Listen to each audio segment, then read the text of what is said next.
कि दीपक की बाती का पूरा जल जाना और बच जाना क्या संकेत देता है।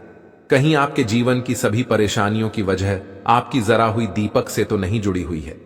कहीं आप पहले से जले हुए दीपक में तो बात ही नहीं जलाते हैं। और क्या आपके पूजा का दीपक पुराना है या नया? आखिर कितने सालों से उस दीपक का इस्तेमाल कर रहे हैं? कहीं आपकी भी तो आदत नहीं है थोड़े दिन के बाद दीपक को बदल देने की? तो दोस्तों, आपको जानकर हैरानी होगी कि आप अपने पूजा घर के मंदिर में दीपक जलाते समय अगर यह गलती करते हैं तो आपको इसका परिणाम भुगतना ही होगा। और दीपक की बाती का पूरा जल जाना और बाकी का बचा जाना भी अलग अलग संकेत देता है, जो हमारे लिए जानना बहुत जरूरी है। तो इन्हीं सब बातों को जानने के लिए इस वीडियो में अंत तक हमारे साथ बने रहिएगा। दोस्तों, जब हम पूजा करते हैं तो हमारा दीपक कभी कभी अचानक से बुझ जाता है और कभी कभी ऐसा होता है कि हमारी पूजा होने के बाद हम उस दीपक को भगवान के सामने जलता छोड़ देते हैं। लेकिन कुछ समय के बाद में दीपक खुद ब खुद बुझ जाता है और उसमें आधी जली बात ही और भी बचा रह जाता है। और कभी कभी तो हमारे दीपक की बाती पूरी जल जाती है और उसमें फूल भी बन जाता है। तो इनके अलग अलग नकारात्मक और सकारात्मक परिणाम होते हैं। तो सबसे पहले यह जानते हैं कि अगर हमारे दीपक में फूल बन रहा है तो इसका क्या मतलब होगा। प्रिय मित्रों, अगर हमारे दीपक की बाती में फूल बन रहा है तो इसका सीधा सा मतलब है कि प्रभु ने हमारी प्रार्थना को स्वीकार कर लिया है और वह हमारी पूजा से प्रसन्न है। और इसका संकेत वह बाती में बने इस फूल के माध्यम से देते हैं। अगर आपके घर में दिव्य शक्तियां मौजूद हैं और आपके साथ साथ वह भी ईश्वर की पूजा में अपना ध्यान लगती है तो आपकी दीपक की बाती में एक से ज्यादा फूल बनते हैं। और कभी कभी साक्षात किसी भी देवी देवता का रूप भी दिखने लगता है। तो अगर आपके दीपक की बाती में फूल बन रहा है तो आप सच में बहुत भाग्यशाली हैं। और इसी के साथ दीपक जलाने के भी कुछ खास नियम आपको जरूर जाननी चाहिए। दोस्तों, अगर आप पहले से जले हुए दीपक में अपनी बात ही रखकर जलाते हैं तो ऐसा करने से दुर्भाग्य आपका पीछा कभी नहीं छोड़ता है। अगर दीपक में पहले से जली हुई बाती की राख या फिर कोई और लौंच है और आपने अपनी बात ही इसमें रखकर जला दी तो ऐसा करने से भगवान आपसे प्रसन्न होने की बजाय आपसे नाराज हो जाते हैं और आपको इसके बहुत ही भयानक परिणाम देखने को मिलते हैं। और आपके बनते हुए काम बिगड़ने लगते हैं, आपकी तिजोरी का धन खर्च होने लगता है और आपके धन आने के सारे रास्ते भी बंद हो जाते हैं। तो हमेशा यह ध्यान रखें कि जब भी आप दीपक जलाएं, आप हमेशा साफ सुथरे दीपक का ही इस्तेमाल करें। आप जिस दीपक से पूजा करते हैं, आप उस दीपक को कभी मत बदलिए। आप उस दीपक को सिद्ध हो जाने दीजिए। जब कोई दीपक रोजाना भगवान के सामने जलता है तो वह दीपक धीरे के साथ सिद्ध हो जाता है। ईश्वर की सकारात्मक ऊर्जा उस दीपक में आ जाती है और जब भी आप वह दीपक जलाते हैं तो आपका तन और मन दोनों पवित्र हो जाते हैं। तो आप हर रोज उस दीपक को साफ कीजिए, फिर उसमें ही रखकर जलाएं। आप जितनी बार भी दीपक जलाएं उतनी बार उस दीपक को साफ करके बार बार उसी दीपक में बाती जलाएं। लेकिन अगर आप गलती से भी उस दीपक को बदलते हैं तो आपकी तरक्की में रुकावट आ सकती है। इसलिए आप अपने घर के दीपक को कभी भी मत बदलना। 10 साल 20 साल तक आप इस दीपक में लगातार बाती जलाएं। इससे आपका दीपक सिद्ध हो जाएगा और आप इसका चमत्कार अपने घर में भी देख सकते हैं।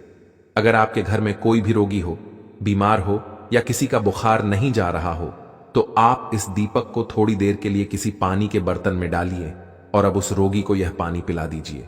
10 से 15 मिनट के भीतर उसका बुखार उतर जाएगा। वहीं अगर आपके घर में किसी को नजर लगी हो या फिर आपके व्यापार में किसी की नजर लग हो, आपका धंधा अच्छे से नहीं चल रहा हो, तो भी आप इस दीपक को तांबे के बर्तन के भीतर पानी में भरकर उसमें डाल दीजिए और रात भर के लिए छोड़ दीजिए। अगले दिन सुबह पानी का छिड़काव अपने घर में और अपनी दुकान पर करिए।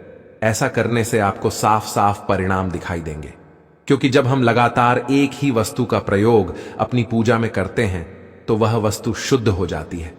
भगवान की पूजा होती है, वह उस वस्तु में समा जाती है। तो कभी भी अपने मंदिर के दीपक को बदलने की गलती न करें। दोस्तों, अगर आपके मंदिर का दीपक टूट जाता है या फिर खराब हो जाता है या खंडित हो जाता है, आप तभी उस दीपक को बदल सकते हैं।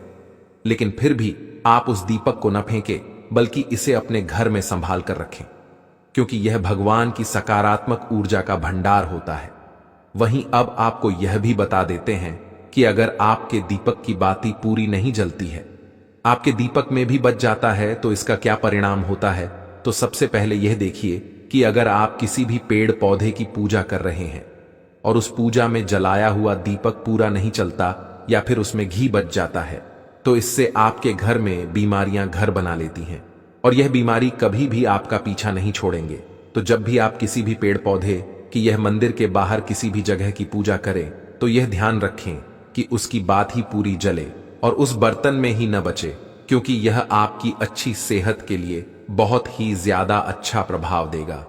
वहीं अगर आपके घर के मंदिर में दीपक की बाती पूरी नहीं जलती है, पूजा करते समय दीपक बार बार बुझ जाता है, तो जरूर आपके घर में नकारात्मक ऊर्जा का वास है और यह आपकी पूजा में विघ्न डालने का काम करती है।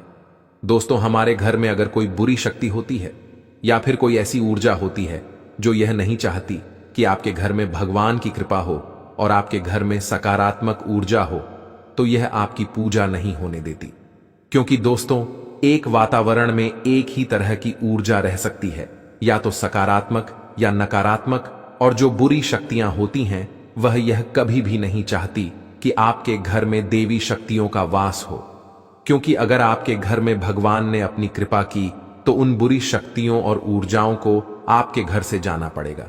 तो ये बुरी शक्तियां हमेशा इसी कोशिश में रहेंगी कि आपकी पूजा में रुकावटें आएं और इन्हीं के प्रभाव से हमारा दीपक बार बार बुझ जाता है या फिर हमारी दीपक की बाती ही पूरी नहीं जलती। तो इस सब से बचने के लिए आपको क्या करना है कि सच्चे मन से भगवान का स्मरण करना है, और जब भी आप दीपक जलाएं तो भगवान से सबसे पहले यह प्रार्थना करें कि आपके आसपास जितनी भी नकारात्मक ऊर्जा हो वह आपसे दूर रहे और भगवान की कृपा आप पर बनी रहे। साथ ही ऐसी शक्तियों से बचने के लिए जब भी आप दीपक जलाएं तो गंगा जल से एक गोल घेरा बना लेने और इस गोल खीर में दीपक को रखें, क्योंकि दोस्तों, गंगा जल बहुत ही पवित्र माना गया है और महादेव का वरदान भी गंगा जल को मिला हुआ है।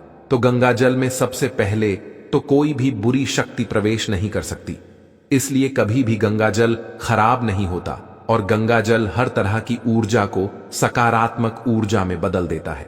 और अगर आप गंगा जल से बने हुए गोल घेरे में दीपक को रखेंगे तो यह आपकी पूजा में किसी भी शक्ति को बाधा नहीं बनने देगा और कोई भी नकारात्मक शक्ति आपकी दीपक को बुझा नहीं पाएगी और आप निभा अपनी पूजा संपन्न कर पाएंगे।